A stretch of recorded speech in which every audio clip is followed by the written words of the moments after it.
একটা ভিডিও করে দিই। ওই যে গাজর আর মটরশুঁটি। এই গাজরটা কেমন হবে জানি না। আচ্ছা তুমি গাজরের দাম জিজ্ঞেস করো, আমি একটা ভিডিওটা করে নিই চট করে। ওই যে সিম আছে, গাজর আছে, আসো তো। এই যে এই সিমগুলো তো, এই সিম কত? সিমের কিলো কত? 20 টাকা কিলো। ওই যে টমেটো নিতে হবে। টমেটো কিলো কত রে ভাই? 20 টাকা। আগে সিম নিবি নাকি হাফ কিলো? এক দোকানের থেকে তো নেওয়া যেত, ওই দিক থেকে।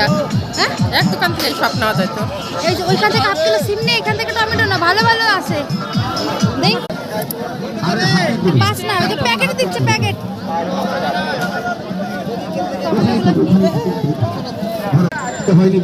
বাস আমি বাস পানি, তুই আগে পাইছে দে। আজকে শিখিয়ে দিচ্ছি, আজকে তোমাকে শেখাবো, কিন্তু কাউকে শেখাবো।